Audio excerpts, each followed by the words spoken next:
All right. And welcome back to the Spiritual Philosopher. We are back for season two. And I will call this pretty much this segment the Women of Impact because we've been having not back to back women on our podcast to share their story.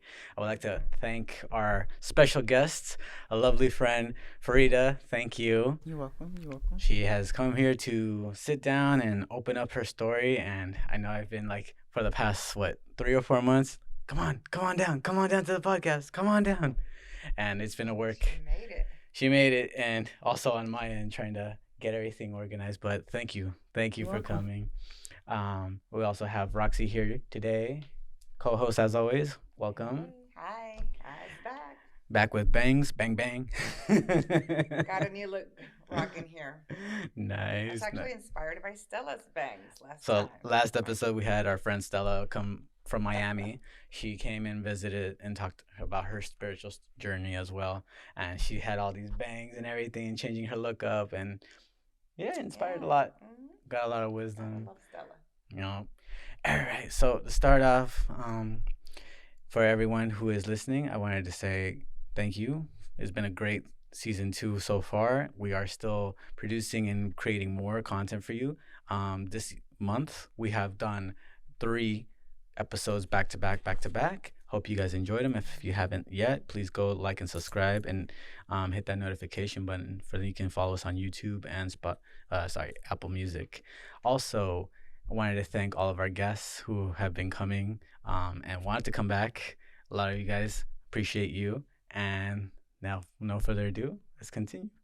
So, I'm going to start off with Farida and ask the past because there's so much that I don't know. But what I hmm do know is that once upon a time, you were.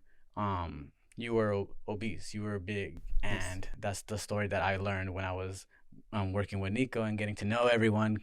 So Farida, I know Roxy from our group or club or crew of G8 Fitness, Right, and right. she's one of the Nico. OGs. And to be quite honest with you, for those listening at home, the reason why I chose Farida and picked her out is because I saw someone who has gone through struggle and someone who has annihilated that struggle and shown Hey. nothing but humbleness Woo. to explaining how it's easy to hop on stage and conquer those fears. Because me personally, I would not take off my shirt in public. I got that little Yeah. self consciousness. But I want to just ask, so what was the turning point for you beginning your story of your journey that led you to make a change in your life?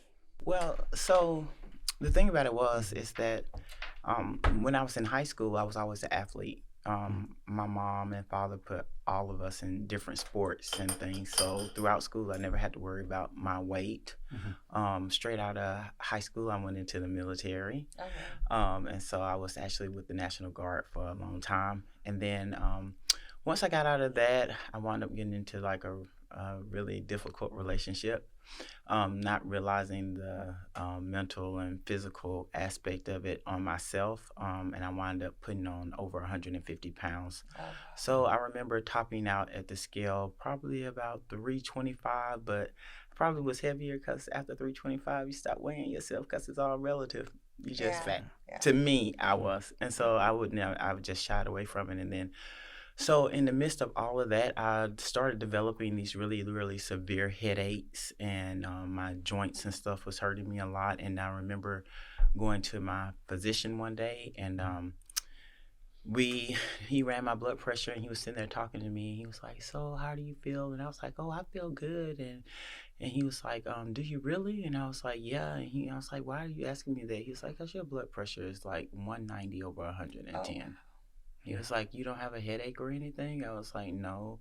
I said, "I used to get headaches, like," and he was like, "That was just a sign that your blood pressure was up. And now that that physiological sign is gone, that's not a good thing because you can be mm, walking around with blood pressure that high and not even know it and realize having scary. problems worse than, the first thing we think when you hear high blood pressure to the lay person is heart attack. Mm-hmm. That is a detriment to you. You can die from a heart attack. You can live through a heart attack and be fine. But there are worse things that you can have with your blood pressure being high like that.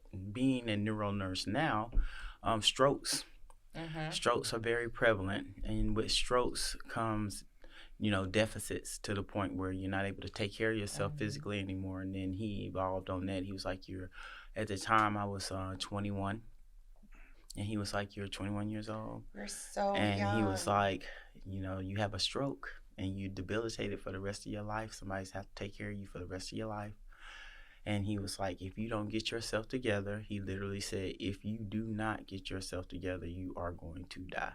And I was like, I just literally began sobbing in the room. And he was like, I'm not saying this to you to be ugly. I'm saying this to you because it's fact, And people are like, oh, your doctor said that to me. But I was thinking to myself, he saved my life. Absolutely. That day, I remember driving home with this feeling in my stomach. It was like, it was weird. I got home and I went straight to my kitchen. And I remember opening up my cabinets and looking in them, and I swear, you all, I had this addiction to Oreos. I swear I would have to stay 5 packs deep. Oh my God. And I actually literally knew how many Oreos were in each pack. Damn, girl. I swear for Jesus, I'm not lying.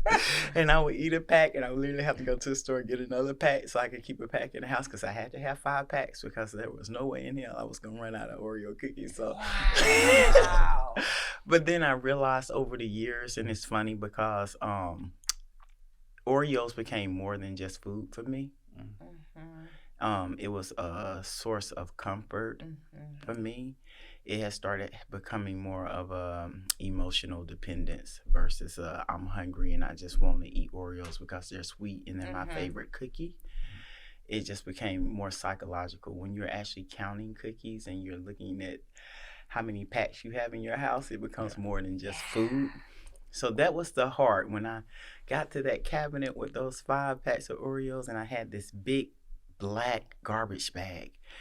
And I remember I just threw them all in there, and then I got like all of my other stuff out of the cabinet, chips, cookies. I had 6 packs of 20 ounce in Birmingham, Alabama. They have grape-colas, sodas. Yeah.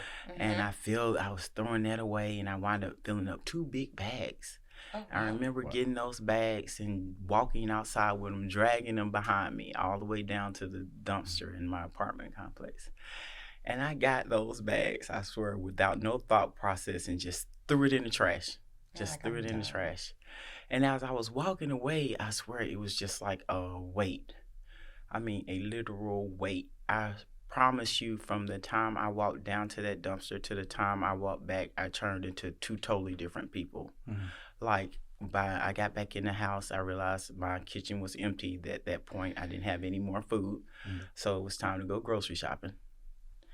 And so that's when I started, like, it was like at that point, it was fight or flight in my life. It was like, you're going to have to live. Either you want to live or either you want to die. Well, I wanted to live. And so I needed to think like a person who wanted to live.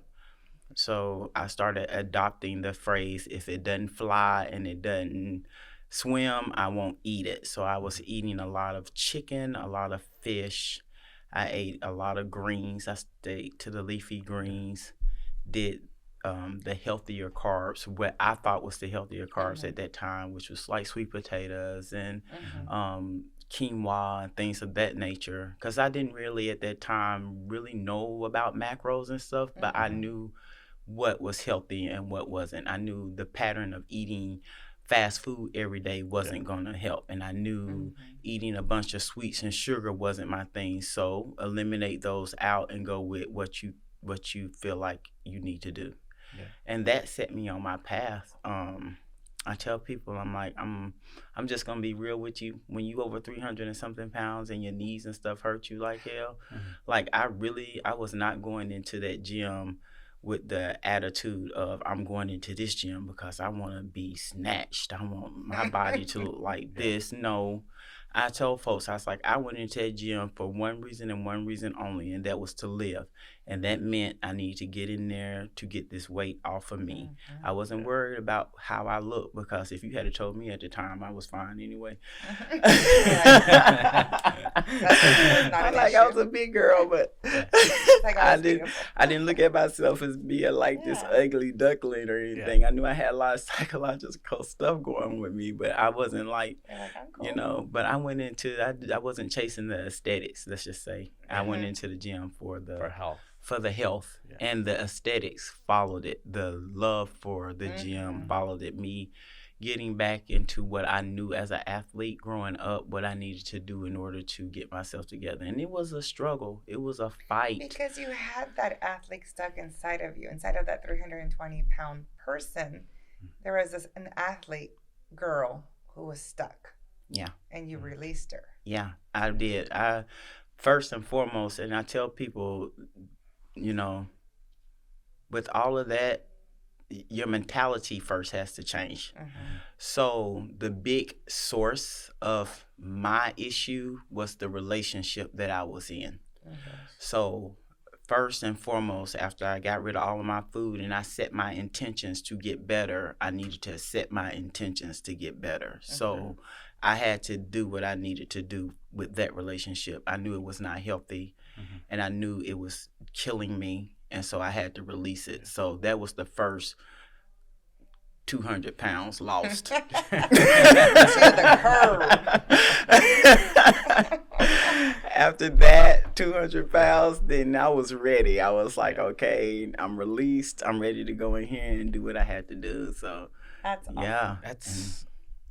That's awesome. I just wanted to speak on that right now. That, like, because I don't want to undermine or even diminish the fact that, like, you had, separate from the fat losing, right? We're talking a different hurdle that you had to go through, and I want to have that be shown to light of how important it is to me, at least hearing this, is that you decided to make the choice to remove yourself from that toxic relationship without going into details if you about that relationship, but the fact that you made that choice first before anything, and then that's where it all started for you to start changing your whole life, first with mentality, then with the body, and then with the spirit too, because that there's something to be said about the spirit as well. Yeah. So kudos and Absolutely. much love for you for doing that Thank for you. yourself.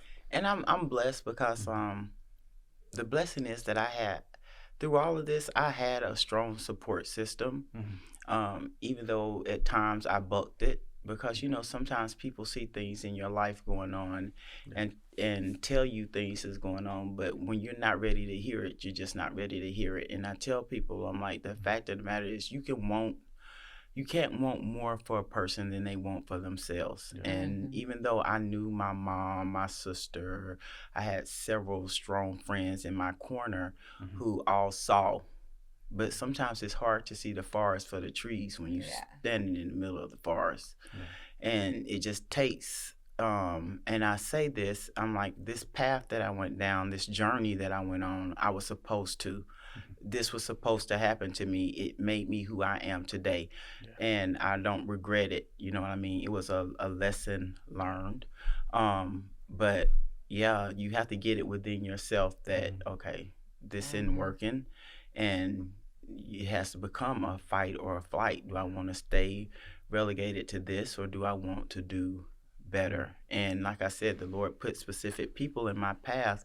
And I'm not going to say that I got sick or my blood pressure being out of whack. I feel like everybody's path is already set for them, and you just have to walk it. And I feel like me getting high blood pressure, going in there and having that doctor say either you do something or either you're going to die, that reality check was enough to just kind of jolt me into okay, like, now it's about self-preservation. And you know what I mean? That's a doctor who cares, because a doctor who'll be fully adamant and blunt and straight up and say, this is life or death. Instead of sugarcoating it and saying that, like, well, you know, just go on, try this diet, try that, you know, maybe come back in 6 months, you know. No, he was blunt. Yeah, he was straight up. That's a doctor who knows what he's doing and who cares. Right. And so, I have this question. So you were you said you were in Alabama. Were you? I don't know like your past of where you were Hmm. born and Hmm. raised. Were you born in Alabama or Yes, I was born in in Alabama. I Alabama? actually was Okay. born in Tuscaloosa, Alabama. Ah, okay. Born and raised, I lived in Alabama Nice, all my nice. life. As some people still know, my husband is still in Alabama. Mhm. We see each other back and forth. He's here right now. Mm-hmm. Nice. Um, but yeah, I'm straight Alabama. So it's different down So there. what brought you to California? Oh, I'm a nurse. I'm a nurse, and so I came out here as a travel nurse. Mhm. I traveled all down into Southern California, and then I wound up doing a contract at Stanford in 2011. Mhm. And I did a contract at CPMC before that, and I liked the Bay Area, and then I wound up getting a contract at Stanford, and I was like, I really liked it. Like I really liked the vibe, and I really liked the people, and I wound up becoming what they considered a full time traveler because I traveled there for so many years Yeah. before I signed on as staff, and Uh-huh. Finally they got me to sign on out here, Like, and I just like the environment. You know, it was just really cool. mm-hmm. The way they treated the nurses and everything. You know, the South. Um, they have really amazing hospitals down south. The one that I came from was an amazing hospital. I got my training, all of my background, all of my education. Southern Southern nursing schools and the hospitals down there are amazing, but In it's Alabama. in Alabama. Mm-hmm. But the work is hard. The patients are a lot sicker. You got to understand Southern Really? mentality. Mhm. Out here in California, they're more preventative. When I Mhm. came out here Hmm. to California and I actually Yeah. started working in these hospitals, I realized that preventative care was really, really big out here. Mhm. Really? And I don't think You it's know, enough. it's not enough, Yeah. but it's out here. It's Better. you see it.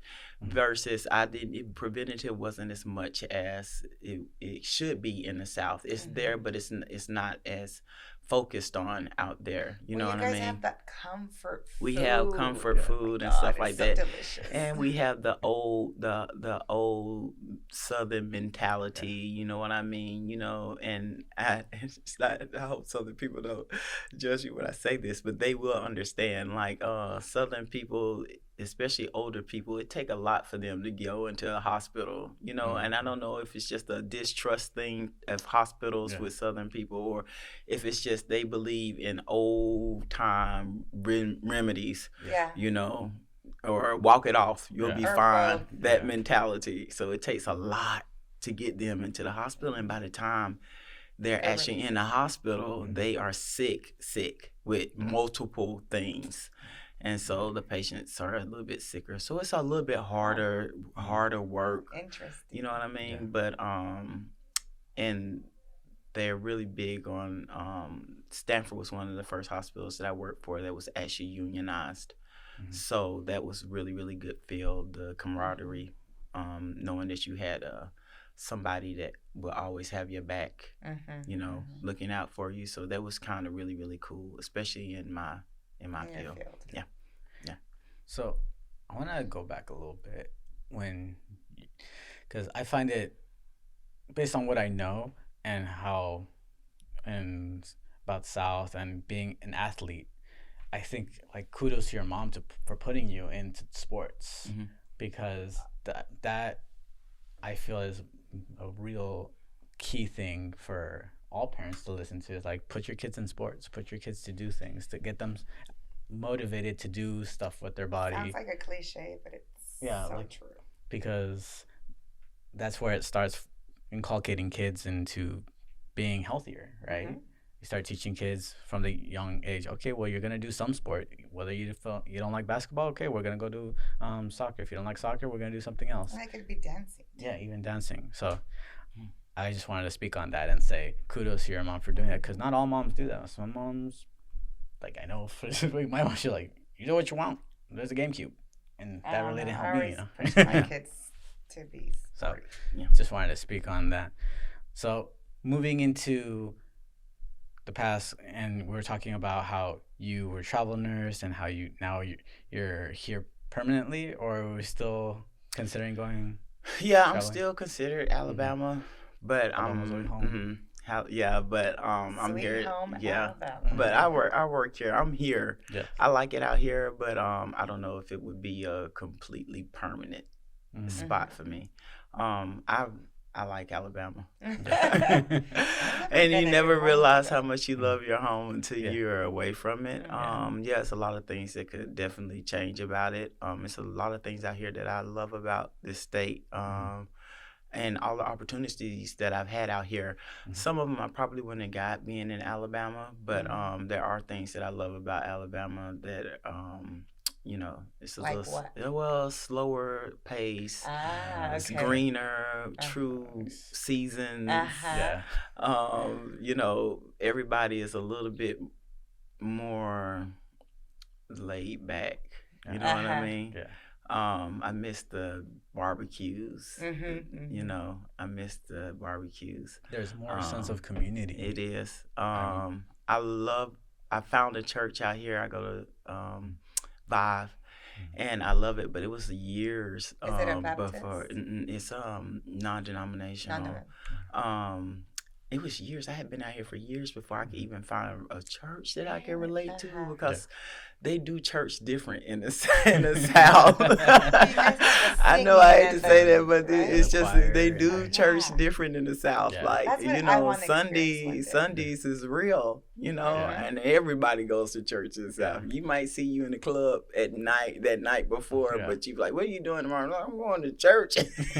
Gotta go put all these Like things we on. gotta be at home to go to church. I know it's horrible to say that, but that is the thing in the South. Seriously, you could literally be sitting at the And bar talking people- about I'm going to church in the morning, so we're gonna have to catch up on Sunday night. And people dress up on Sunday. People I dress think up it's on different Sundays. here in California. We all dress down on Sunday because it's Yeah. you're getting Yeah. ready for the week. Mhm. Where Yeah, people, I see they dress people up. still dress up Mhm. in the South, and Those deep-rooted traditions. yeah, and to the point, some of them a little bit much, where you in church like all day long. But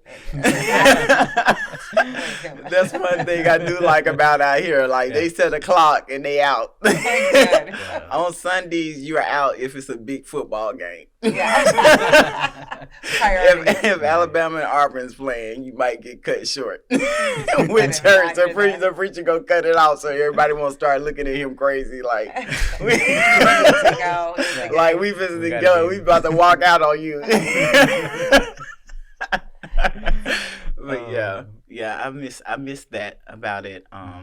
But I really like it out here also. Mhm. So, we'll see.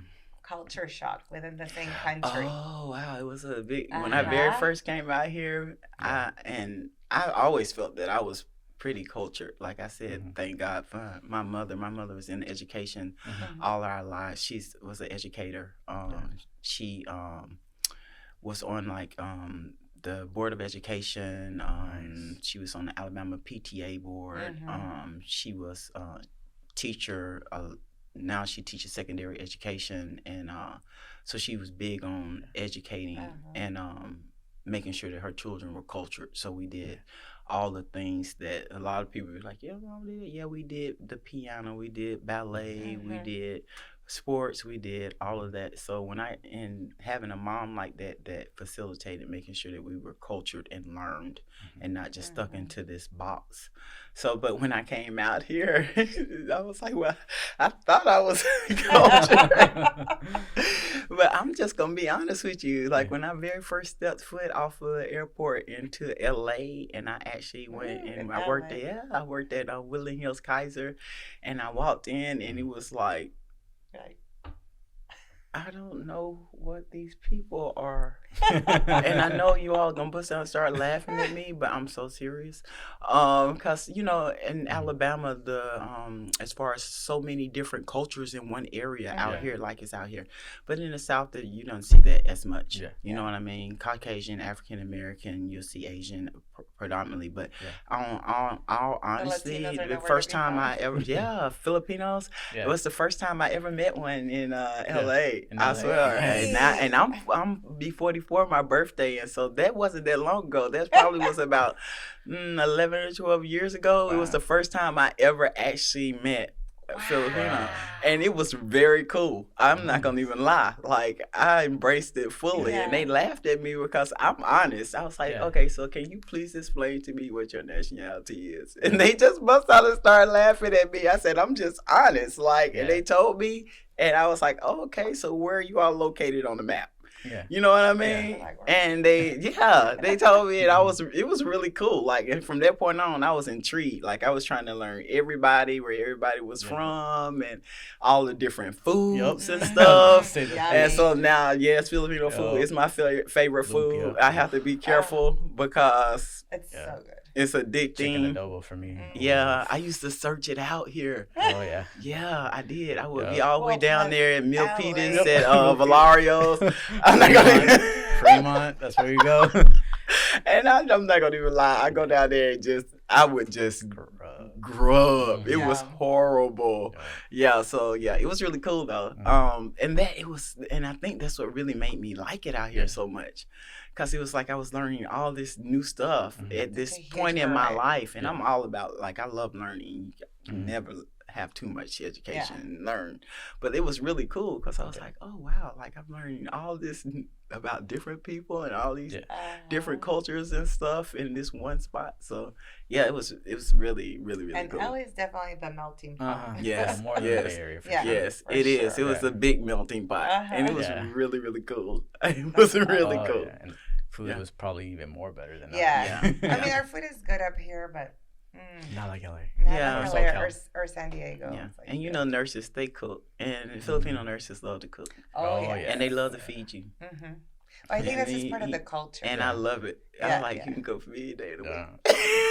I think all those Latin cultures, It's Yeah. so you know, fun. Well, I we love love it. to feed people. It's like any culture that has like big family, right? It's like or family oriented. Latinos, African Americans, Yes.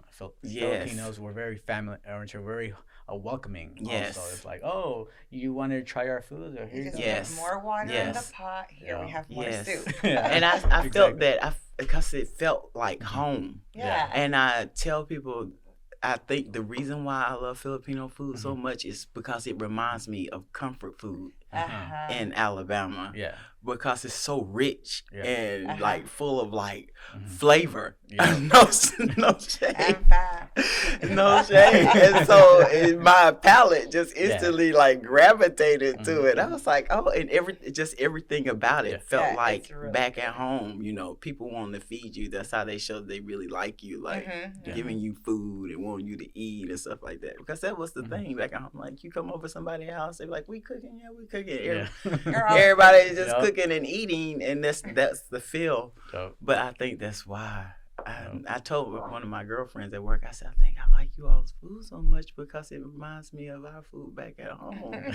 That's what it is. That's It is. really It is so cool. good. it's also the feeling of home, like the being in community and warmness. the warmness and like Yeah. the whole like sitting down with people and interacting as well, right? Yeah. Like this whole like doesn't matter where you come from, come have a plate of food and let's talk, you know? And that's one thing that I like about hearing your experience coming to California, because in the past I've heard a lot of people from the South say that, well, the South is a lot more humble compared to California. And I'm like, I'm not defending California.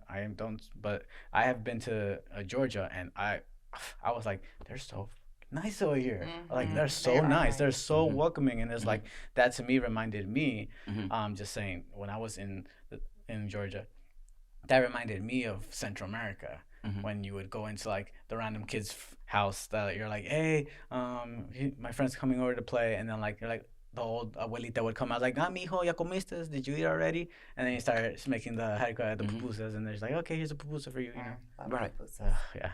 And Right. so that whole feeling I just Mhm. came into my mind right now. Welcoming. The welcoming, Yeah. the community. And so with your experience now being in California, what would you say would be the hardest when it comes to the culture shock between moving from there and here?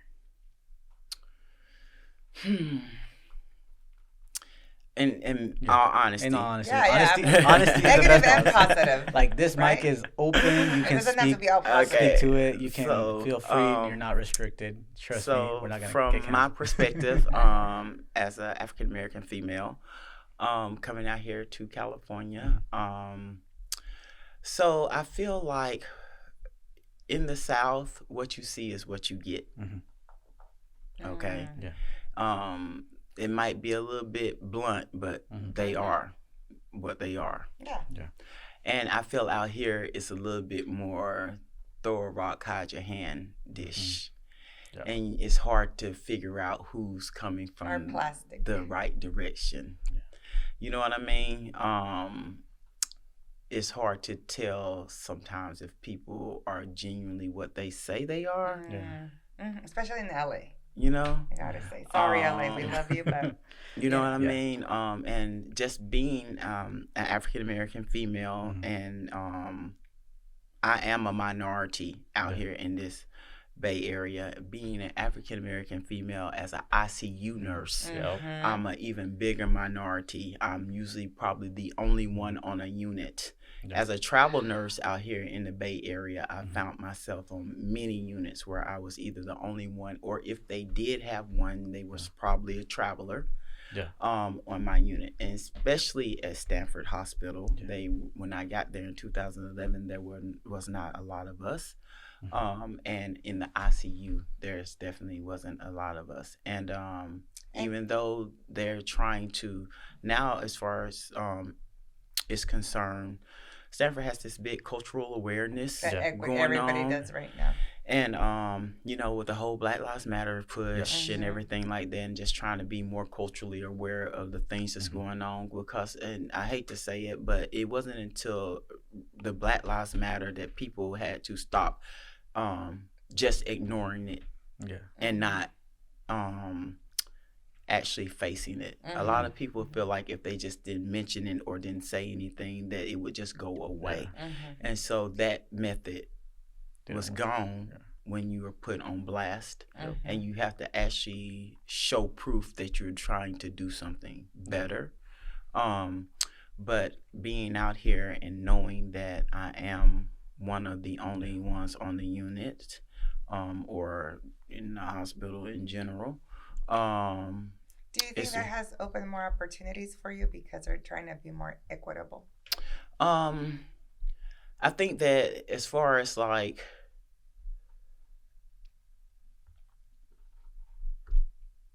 as far as I am concerned on the unit, I think that during that time of Black Lives Matter, it was a whole push on women's equality and having a rightful place in the workplace. I think all of it is a more driven towards. I think it was a combination of it all. Because like I said, during that time, they were talking about women being paid equal pay during that point, and they was trying to make sure that that wasn't an issue. And then at the time, they were it was the LGBT was having their stuff going on, and so it was like everything at one time, and it's like all of the big corporations had to revamp their thinking in everything that they did during that point in time, because it all happened at the same time. Like, and now it's like, okay, you are gonna have to address it. They find a balance. Right? Because it's not fair either. Because I see it at work where I want to say the white people, but not black people, they're not Asian, they're not Latino people, the Caucasians. They feel like they're walking on eggshells now. Right? So they can't find. I'm like, okay, that's not fair either. We just find a happy medium where we're all equal. I always say we're all pink on the inside, right? Yeah. I mean, we're all equal. So I think, having that equality is hopefully they reach that point. Yeah. Because it's not fair to them either. Because I see it, they're like, oh, can I say that? Oh my God, I don't know if I should say it. I'm like, just say it. Like, no. Right. As long as you're not offensive. Right. Yeah, not using derogatory terms or using slurs. Exactly. But also not holding back and saying, okay, well, this is like something I would like to speak on, Right. And since they did that equity thing at work, and people have been telling their stories, it's not just the African American, it's the Asians, it's the Latinos, and I was just hearing because I work for the school districts. I was just like, wow, you know, a lot of people have been hurt, you know, and people weren't noticing that until all this that you're saying came to this culmination where people now really have to face it, you know, face to face. Yeah. I do want to speak about something that I've learned so far in my study of ethics, and I've noticed, well, it's a fact, just follow the train of thought, that African Americans are patronized more in health than any other race. And not to jump into a touchy subject yet, however, the reason why I'm bringing this up is because seeing you here and hearing that you're an ICU nurse, I can only imagine, based on what I'm thinking right now, is that you represent a sign of breath for a person of color who walks in the door and says, "Hi, how are you? How can I help you today?" Like, you know, like, "Hey, how are you doing?" You know, like, let me take care of what, because sorry to say, but if I see not crazy, but okay, Caucasian lady with a bad mood, and she's like, "Oh, I'm gonna help you today." And so yeah, you so in speaking on that, one of the greatest populations that are mistreated are African American females. Yes. And that is a known fact. They have done studies on that. They have been misdiagnosed and not treated according, and that's fact. And you are absolutely right. As an African American nurse in the ICU, a lot of the families, and not just African Americans, big African Americans, but also other cultures, if they see me walking down the hallway, even if I'm not that nurse, they pull me in the room and ask me questions. And I'm like, well, I'm not your nurse, but I can find out for you. Yeah. Or if I've actually had African American families request when they see me, "Can you be my nurse?" And I'm like, "No, we're taking care of you're taken care of well. Yes, I'll come back by and check on you. You have amazing nurses here. We're gonna make sure that you get taken care of." But I do understand. Yeah. And saying that, first and foremost, I love nursing. I think everybody that I work with comes up there with one reason only, and that's to give the best patient care that they possibly can give. Yes, you have good and bad in every profession, but the majority of nurses, when you choose that, you choose to go in to take care of people, and that's what you do. You do not clock in with the intentions of hurting or doing harm to anybody. And I work with an amazing group of nurses, but when I walked up in Stanford and I looked around and I realized that I was the only person of color standing up in there in that unit, and the feelings that I felt, I could only imagine walking in and being a patient and looking around and noticing that there is nobody in here like you, wondering if you're going to be treated equally.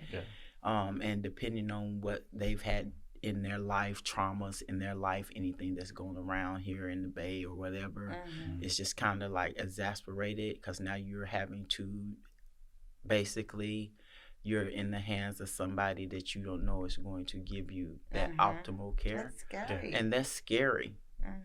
And I completely get it. And that's why I let them know, like, we're going to make sure that you're getting taken care of. Like, we don't operate like that up here, but I will come back around and check on you and make sure that you're good. Yeah. That must give me so much comfort when you say that. It does. And it's almost, it's a sense of pride. When I walk around and they see me up there, and now that's fulfilling. That's very, very humbling, and it makes me smile. And I think you give them hope and inspiration that they too, or their kids or their grandkids, could be nurses, doctors, and you have all the opportunity. Yeah.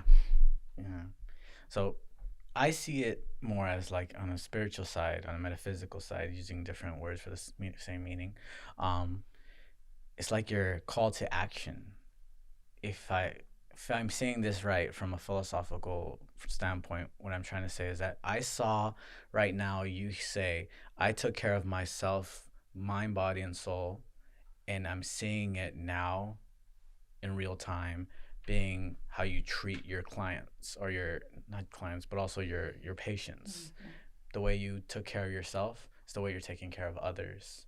And that's just the connection that I'm seeing when I'm hearing you speak, and I'm saying, oh wow, like she had to dive deep into herself and face whatever she had to face, and then from there, her quality of care multiplied tenfold, even Yes. more.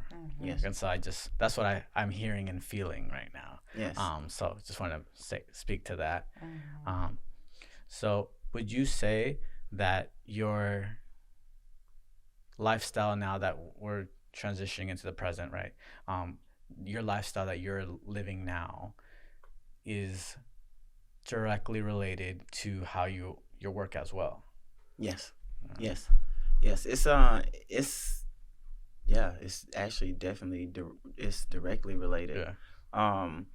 I always knew that I wanted to be in the healthcare field. I didn't know at what part I was going to play in it.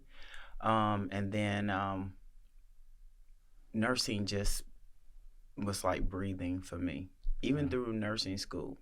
I worked as a CNA, a tech for years.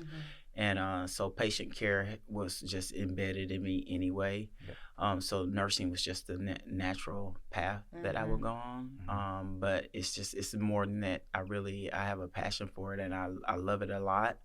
And I'm very, very passionate about it. And I try to make sure that whenever I step on that unit and I'm taking care of those patients, that passion is shown in taking care of for my patients. No matter what comes or goes, my ultimate goal is to make sure that those patients are taken care of to the best of my ability, to treat them as if it was my family. And to those that don't know, you guys work long hours.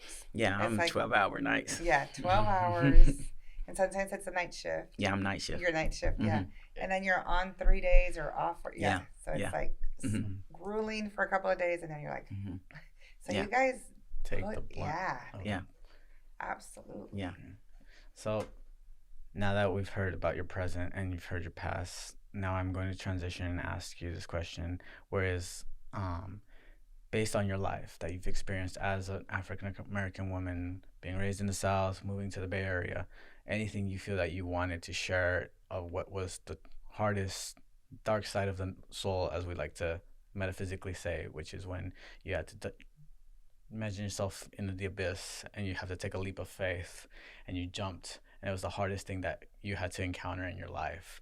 But once you surpassed it, it helped you grow and develop. So for example, it could be on how you changed your lifestyle in the fat loss, or for example, relationship, or anything that you feel open to speaking on that you feel was the hardest for you, that helped you. Probably my darkest and hardest moment in my life was when I actually came to realization that I needed to lose weight, because it was dark at that point in time in my life. And I think the hardest part was the self-awareness. And we mind screw our own selves more than anybody can in the world. And one of the hardest things to do is come to realization that majority of the things that happened to you in your life was because you allowed it, and that you were in control over what happened all along, but you let it happen. To sit back and think all the times that I could have just walked away, all the times that I could have just, put my foot down and just been like, no, and then just think about all of the years that I wasted. That was the hardest thing, because you sit back and you think what all of the money, all of the problems, all of the things that I had to do to get myself healthy again, and all of that could have just been prevented if I had just walked away You know what I mean? But And the good thing you did, because it could have been many more years. it could have been many, many more years. But, you know, self-awareness is something. I tell people, and sometimes one of the hardest things you can do in your life is actually face yourself and rely and actually be honest with yourself. We most of the time we just will not be honest with ourselves. We don't want to hold any kind of accountability into the things that happen to us in our life. So we'll make all of these excuses up in our heads for the reason why things happen to us, when actually 90% of the time, amidst all of those excuses and all the things that happen, you stood right there in the middle. Yeah. And blaming everybody And you else. you done made this big circle of excuses when the dead center of the fact is you. Yeah. And So it sounds like you went from victim mode to this warrior. yeah, I had to get out of victim mode. There was no way that I was going to be able to move past myself and basically get out of my own way, because I was standing in my own way until I actually accept. You have to accept what is, and I didn't want to. And you just have to be like, okay, this is why it is, because you, like, and the only way that this is going to get better is you. And so, what are you going to do about it? Literally, and so closed, open mindset. Yeah, you have to just have to open it up and take that. And it's hard. Some people just don't want to do it. Like, it's when you have to face your own self and your own things. That's one of the hardest things you could ever do in life, because you just don't want to do that. But it's also one of the most freeing things you can do in life too, because once you actually accept what is, and then you can move past to what is going to be. You know what I mean? But you'll never move past if you're stuck in that. Yeah, if you don't move past, you're going to have that life that's waiting for you, that's meant for you, just on hold. It's on the launching pad. Yeah. And you're stuck over here. Yeah. So until you release yourself from that, you grab that life that's meant for you. Yeah. I once heard someone say, what's meant for you will never pass you, but you can pass it.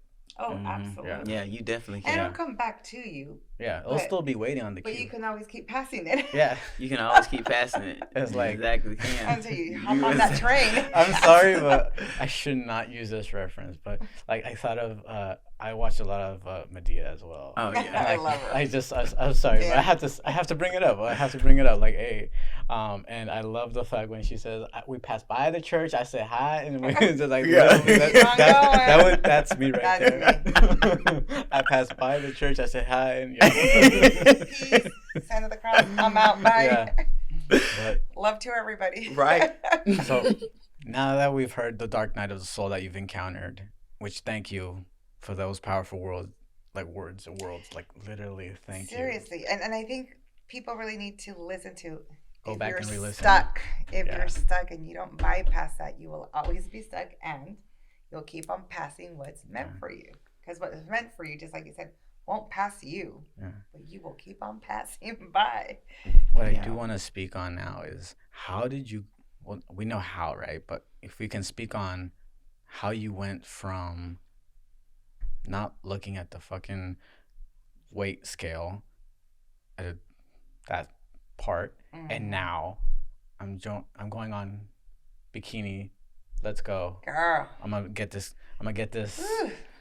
crown. I'm gonna get this medal to bodybuilding and showing bikini, like that. That is literally from the ashes to. Because I'll just wear that bikini to the pool or the beach, but to be judged up there. I know. They might be judging me at the pool, but they're not putting up numbers. If you can speak on that and overcoming that imposter syndrome or whatever syndrome, or what did you encounter, like that?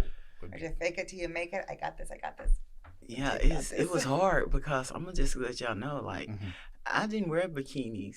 Oh my goodness, it wasn't until, like, honestly, I was getting ready to step on stage. I had to start buying bikinis and start, like, walking around in them, like that. It was a trip. I'm gonna tell you. And the funny part about it is this. So when I decided that I wanted to compete at the time, I was working out and training a lot.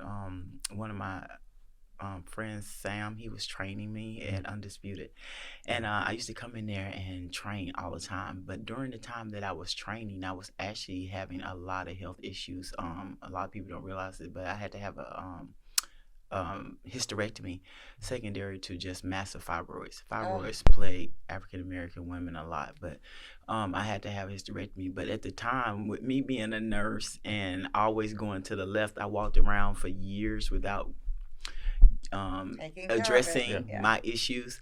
And so I'm gonna tell you, even with all of that, bloating and pain in my pelvis and stuff, I used to stay at the gym. I tell folks I used to work out all the time because the working out became life for me when I lost my weight.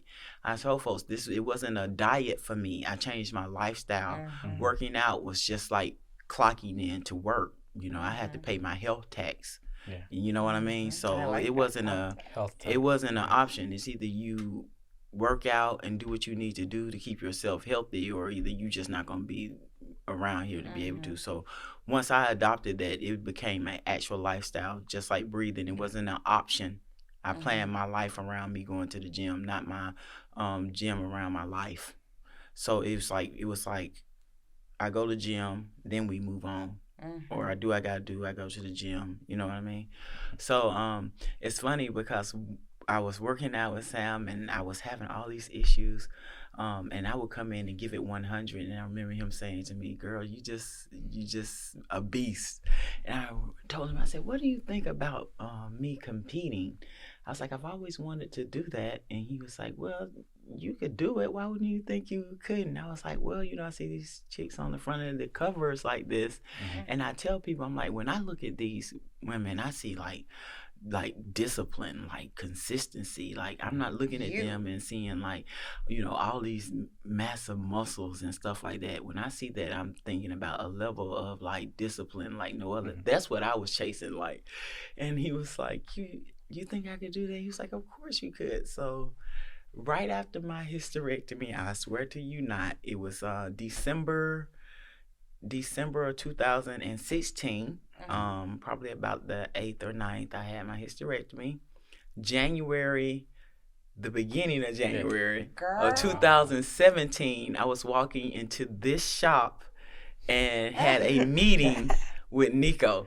And I remember telling him that it hadn't even been a good month since I had my hysterectomy. Shame on you, Ethaners. You know better than that. It hadn't even been a good month. And I was like, I'm ready to start. I'm ready to start this journey. And he looked and he was like, "Really?" I was like, "Yeah." I was like, "What I need to do?" Yeah. I'm ready to sign on the dotted line. And we talked and we got a plan. And I had planned. And I was like, I'm going to step on stage. And so we went from there, and I started working with him in October of 2017. Not a year later, I was stepping on stage for the very first time as a figure competitor.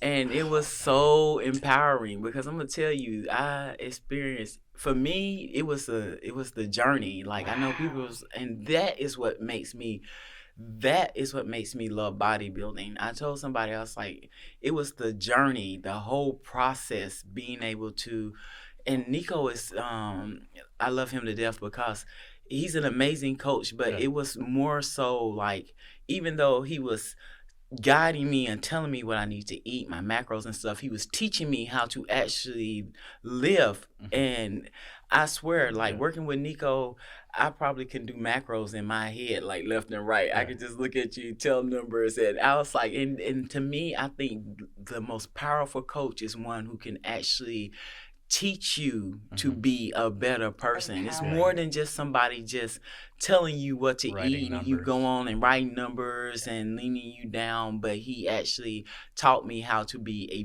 better version of myself. And it just made me excited. And that's why I tell folks, I was like, I love that man to death. He can do no wrong in my eyes, but he is, because he was like the best person to come in my life at that point in time, because just his spirit, his whole overall spirit is what I needed to get through that. And I stepped on stage, and it was beautiful. It was sounds liberating. It was very liberating because, like I said, when I went in, I didn't give no thought process to the fact that what I was gonna have to wear on stage. Yeah. I didn't even think about that at the time. All I knew is I wanted to compete. It wasn't until the realization hit me on down like 3 or 4 months. I was like, oh, I'm gonna have to stand up in here in a bikini and actually do posing. Yeah. How liberating though to go from a place where like you would never even would never be in your field. Right? Yeah, it was never in my thought process. I never thought that it would be attainable. Yeah. And once I did it, I was like, oh, I can definitely do this. Like, and so I stepped off the stage with like this empowerment. Like I tell people, I went on there and when I got off stage, I saw more. Like I knew I saw a vision for myself. I envisioned what I wanted to be. And so I was like, the vision is there, so now let's manifest. And so it's already there. I told somebody I already know where I'm going to be at. Right now, this is all work. Yeah. And it's going to happen because I've already seen it. Yes. That's my vision. Everything that has happened to me, I envisioned where I wanted to be. It happened. And so I knew where I wanted to be when I stepped on stage. It was powerful. I got off and I was like, okay, let's work. I know what I want to do. One hell of a manifester, that's for sure. I was like, we're gonna do it one show at a time. I don't care. It's and like one of my questions was gonna be, I'm gonna answer it though because I think I know the answer. Who do you do it to impress? But I think you do it to impress yourself. Myself. Yeah. Everything in life is driven by me and me alone. Like I have no. Like I have people that I see that I envision and look at, and I'm like, oh, they in my mind they are a guide more so than I want to look like you, or I want my work ethic to match their work ethic. Right. You know what I mean? Yeah. That's what I grind for. You know what I mean? Yeah, not so much as, a body type or, you know what I mean? Like I am my biggest competition. There you go. Beautiful. That's awesome. And I know we've had conversations in the gym as well between our sets, in case you're listening, Nico. And also with Roxy, we've had conversations after. And I think one thing that I've wanted to bring in that I've talked to both of you is that how would you say for the future right now, I see you more as liberating also other women from this false belief that like, oh, going into the gym is just a hassle, it's too much, it's like I'm not trying to look too muscular, I'm not trying to look like a man. Yeah, that's my beef. And so like, and that's something I don't want to look too muscular. You should probably speak on too. Like that's what's a concern that like, for example, for women, like if you can speak on that for women who have never walked into a gym, who have like 1,000 thoughts of like, okay, how do I even start? What do I do? Like, and how do I even and the worries. And the worries. I know I have a girlfriend who was going to the gym, and the trainer she had ended up, and I won't say her name, but if she sees that, she knows who she is. It made her more muscular. We're not petite women. I mean, I'm a big girl. I'm not tiny. So I don't want to get more muscular, but I do want to get more lean and toned. So that's the difference, I think, where maybe as a bodybuilder, you're looking for those muscles where I would be, no, that's not me. I just want to be more lean and I want to be soft because I'm just cuddly. You know what I mean? So where's that fine line, or how do you define that? Or for me, I think the question is more of like trying to get women not be afraid to break that fear, whether what your goal is, but to have that, just make the first step of walking in. It's like, and especially seeing you, a person of color, African American, went through the grind of having to lose all that. You represent, by your presence alone, wherever you go, I'm saying this to you now, wherever you go, you represent by your presence alone that it can be done. In case no one's told you that. Yeah. And that's why I have you on this podcast. And I wanted to bring her on, because her story, when I heard it, I was like, how the hell has no one interviewed her yet? Like, how has no one sat down with her and talked about, like, this is like prime gold here, you know? Because this is the whole thing about the story in the podcast, is like having people who've gone through shit, who've gone through real life trauma or whatever, and had to overcome it and have it be out in the world and say, you know what, I've gone through that. So bringing it back to you, what would be your to do or advice that you would speak on? Okay, well, first and foremost, it's about educating. Because I think a lot of people and a lot of women talk from a place of non-education when it comes to what they physically want. So when you're approaching a trainer, you got to actually first and foremost be real about where you're starting. Okay. A, where you're starting. B, genetics play a big thing. Okay. Some women are naturally more predisposed to being more muscular framed. Some women are not. It also depends on A, how much body fat you have. B, how quick you are able to lose body fat. But a lot of women don't understand is that they have this thing where they see these women in the gym who have like these big muscles and stuff, and then they automatically assume if they walk in the gym and start lifting a barbell, then they're going to get that way, and that is not the case. Okay. The first thing is you need to focus on your journey and not look at somebody else's, because you are coming in chapter 10 of that person's journey and you did not see them in chapters 1 through 10. They did not start out like that. You don't know what they did to get their body like that. Don't just presume that it's all them in there. Just, you know, it's not a cookie cutter thing. That's what I'm saying. That's a good way to put it. It's not, no one person is cookie cutter. That's the first thing. So whenever you're approaching anybody, you need to approach and you need to sit down with that person and you need to have a realistic conversation. A lot of people, and I was talking to one of my girlfriends, and I'm going to just put this out there, but the fact of the matter is a lot of people come to trainers or people with these unrealistic goals, and they're not being 100 with themselves. A lot of reason why these detox teas and all of these things are working right now in the health out in fitness is because people don't want to be honest with the fact that you need to actually work and that it's going to come more than just that. But they want you to sugarcoat that. They will pay people a bunch of money to tell them BS. When the simple fact of the matter is that the body that you want and the goals that you want is going to come with work. You're not going to go in the gym as a average female because our body is not geared for that. We have hormones in our body that naturally make us hold fat. And they're going to be there. They're not going anywhere short of you having some other health issue, which most of us don't. And you're not going to bulk up like that. You're just not. Now, short of you being a genetic freak, you know, and you already are predispositioned to muscle mass, the muscle that most women say that they don't want to be, they will nowhere near become that anyway. And not naturally. And that's that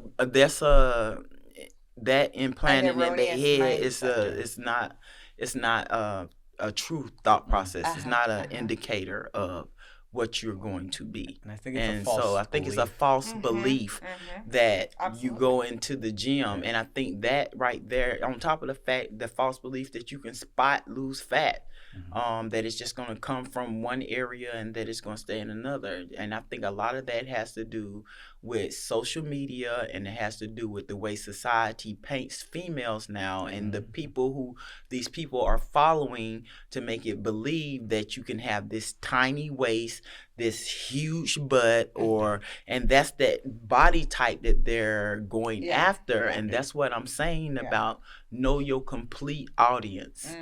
Stop looking at these people in chapter 10 and you ain't reading chapters 1 through 9 because there is a story behind it. Absolutely. And you know, that's when you have to decide, are you willing to do what they do to get themselves to looking that way? We'll always remember what I mean? Chapter 10. Chapter 10. Don't pay attention to and so that's why the when you're going into the gym and the mindset is, for me, is always to be a better version of myself. I can always be better. You can always be better.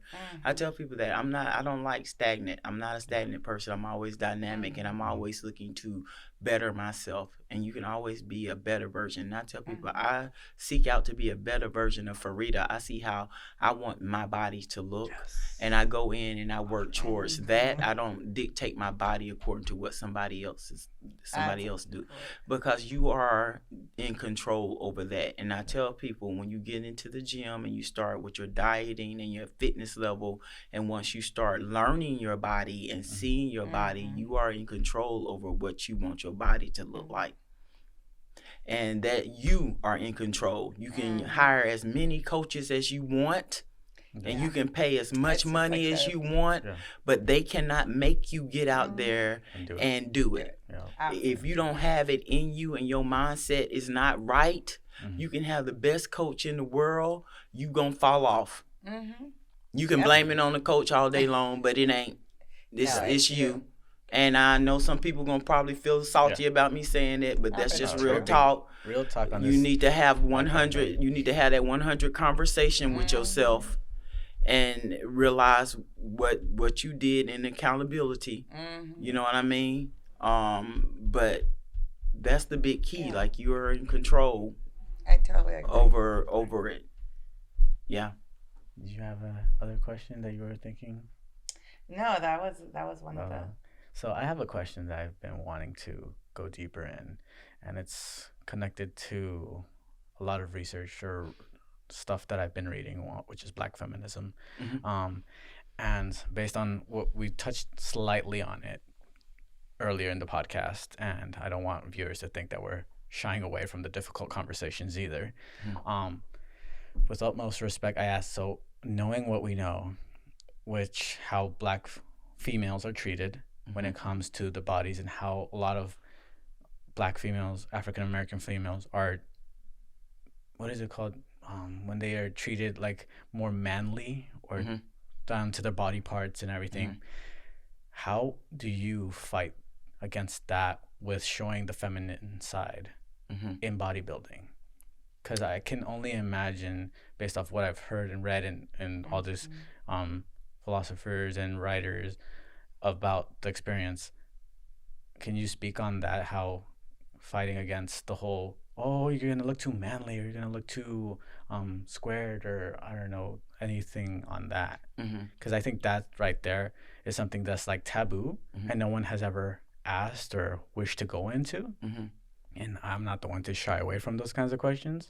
Are you just focusing on African American women? Well, it's because African American women are the ones who are the most, when it comes to femininity, and especially when in fitness or anything, they're the ones that they're just quick on them to say, oh, it's too broad shoulders, too this. Like Serena Williams, Serena Williams goes through this, and she's spoken on this. So I think that's who I have in mind when I'm reading about this. Like Serena Williams, Venus, and all of this. But I think that hits to what she was saying. That's genetics too. If they're predisposed to that. But the question is this: like, who dictates what's feminine? You know what I mean? Like, the whole thing is this misguided notion of what feminine is that people have in their head. Because who's to say that muscles are not feminine? I know a lot of females who have muscles and they are just as feminine. Muscles do not dictate masculinity. And so females get so caught up with worrying about looking like a man that they're not being true to themselves. And the whole point is, to thine own self be true. I cannot worry about what you think about me, because if I was judged by the worry and change myself according to the perception of others, then I would be a hot mess. Because people perceive me in all kinds of different manners. I can only worry about how I perceive myself, and that is enough. And outside of that, and that's why people like Serena And I'm grateful for her, because even though they made that comment about her, she's strong enough in self that she was not fixing to let that stop her from being who she is. And that confidence and that empowerment let people know, like, you great. Like, now, if she had just kept on going on and on about it, then they probably would have made an even bigger deal about it. But instead, you have this empowered woman who is obviously a amazing mother and very beautiful. She and her sisters both, they to me are some of the best role models that African American girls can attain. And I think that you have to also understand that hate is real. Transference is real. And I'm going to say this, since we are on this touchy subject, when it comes to African American females in general, a lot of aspects that we were born and raised with, people pay big money to get. Okay? You pay big money to get the curvy bodies, the big lips, the overall good genetics, but yet still you will pay for that, and you are dictated pretty, but we are born with it, and you stereotype us and put us in a box. It's transference. And I tell people that all the time, and I'm able to stand in my truth and say that, you know, everything that I have, you want. Okay.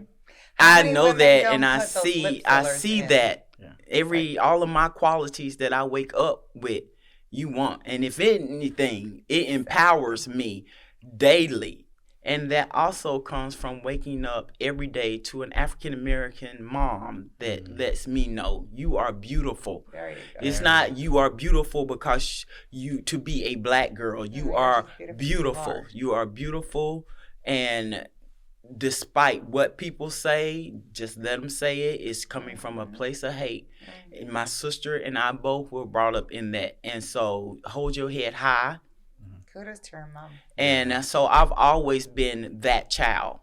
And all the way through life, I love my skin. I'm very, very passionate about my people. And it makes me, I'm very prideful about it. And I tell people that, and I'm like, and that's one thing when it comes to being an African American woman, I'm blessed. I thank God that I am. It has made me who I am. And that takes me to a question, because you've seen me go back and forth, and I've asked other Black friends, is it better to be called Black or African American? Because I've called certain friends Black, and they're like, African American, they're like, dude, I'm Black. I've never been to Africa. I'm not African American. And then I have African friends who truly are from Africa and are African American because they're over here. So it's just all in your audience. But that also comes with knowing your audience and knowing your people. And I was talking about that also. I think that confuses people a lot. It depends on where you were raised and where you were brought up at. Okay. So different demographics. People do things differently. Okay. So i.e. when I came out here to the Bay Area, and this is probably one of those sensitive subjects, I come from the South. The word that word holds hate in the South. Okay. But when I came out here, young kids back and forth use that word to each other as a term of endearment or something. Now, fine. That's how you were brought up and raised. You don't know any better. When you are in my presence, I will educate you on that word and ask you, please don't use it again. Now, that's that one time, okay? Respect. That's all I ask. Now, I'm not going to jump off on you because you weren't raised that way and you don't know any better. Now, you know, we're not going to do that. and keep it moving. So you just got to understand that certain people were just not raised where you were raised. They don't know what you know. They didn't have to experience the things. I'm coming from a completely different generation of time. Yeah. And versus these kids this day and age. You know what I mean? They come up and, like I said, it's that word not holding what it hold before. You know what I mean? I think where that made sense to me watching that movie, what was it, The Green Book? Which it was still in the 60s where there were still hotels segregating people, and the pianist had the driver who was Italian, and they were driving through the South where people were like, what? The black guy's in the back and he has a driver? And they were like, oh my God. And where black people had to be indoors before the sunset and all these crazy things that I think in California we were oblivious to, or until I saw that movie, I'm like, what? And that was in the 60s. That wasn't too long ago. And I was like, my God, that was still happening. I love that movie. I don't know how many times I've watched it because I absolutely love that movie. It was just such a big opener, especially like you're saying, in California, we're different. We're it's like the Midwest, we know it exists, but we don't know much about it, and we didn't live what people lived through there. You know, we have more of the Latinos coming across the border, or you know, other nationalities. So we have a different kind of sense here. But to me, when I watched that movie, it's like, oh my God, like why? It was just whoosh, it just baffled me. And I had my kids watch it. I had everybody watch it. I go, this can't ever happen. I go, do you see this? I go, and it wasn't too long ago. One thing that I want to circle back on before is that what came into my mind is Maisha Cherry, who's a black feminist who writes on the case against rage, or Case for Rage. It's a great book. Stems from Audre Lorde, who wrote about what we're speaking on right now. But I once heard Maisha on a podcast say, as a black woman, you will never see me, I'll never give you the benefit of seeing me angry. And that is what came into my mind when I was hearing you speak. That, like, when I asked you the question and how you fight against that to show your femininity, you don't fight with anger. You fight back by showing that I love myself and I don't care. And that Teflon suit, right? You have the Teflon suit and it just doesn't faze me, it doesn't touch me. And that's more, I just want to emphasize on that and connecting that, because I feel that's a tactic that so many minorities need to start using as well. Instead of fighting back, just be like, no, I'm good. You can say what you want, but I'm solid. And I'm not letting you shift me to the left or to the right. Well, it depends on people's triggers too, right? Yeah. I mean, even between the Latin communities, we've had this conversation where I'm a light Mexican. I was born in Mexico. I wasn't even born here, right? And then he's Latino, but he's a little darker. And it's this whole revolution in the Latino cultures between the light Latino and the darker Latino. And it's like, well, there's colorism within our umbrella. Like, it's colorism in ours too. It's colorism. Yeah, so it's just like, it's exhausting. It is. And the sad part about it is that we don't even speak about our Afro Latinos as much. So just mentioning it. Absolutely. Without diving into it, because that's because that's another huge thing. We get into that. But I don't want. Stefan did a thing on that. A red table. But overall, I do want to say thank you for coming today. Oh, you're welcome. Thank you for sharing. Thank you for all of the messages, powerful messages. If anyone wanted to reach out to you and find you on social media, or wanted to ask you for an opinion, or wanted to ask you to step on their podcast, where can they find you?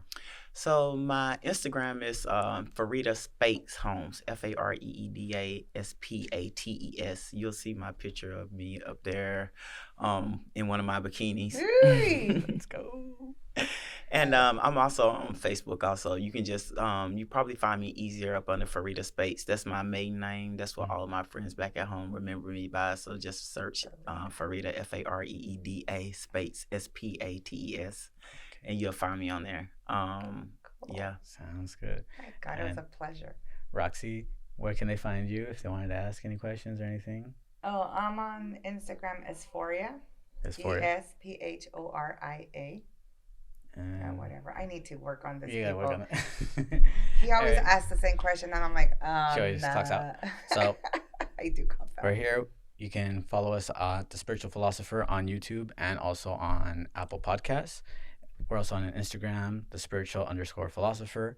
My name is Gerardo Moreno, and it was a pleasure having ladies upon this podcast and share so much knowledge and love.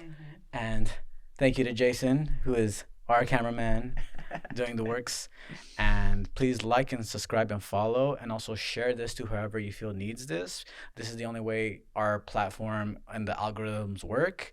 We're currently doing this to the intention for these podcasts is for people to stumble upon and find a story that relates to them, that represents them, and they're able to feel liberated or motivated enough to make change in their own lives. So if you feel like that's you or anyone, feel free to reach out or to even share this.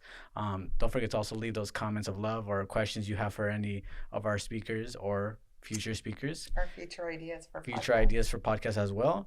People you would like us to interview or sit down with. Or people you want us to bring back. But other than that, we are set. Wanted to say thank you, everyone, once again. I love you guys. It's a pleasure having you. Thank you for having me. We will have you back. Oh, I would love to come back. We're going to have more. I see her speaking at school to teenage girls. We're going to have more touchy subject because we go into the more touchy. But we love the touchy subject. Oh, yeah, especially me being a philosopher. Yeah. So we're going to come back. For sure, there's going to be a part 2. Love you guys. Remember, be good to each other. And peace. Peace. Bye.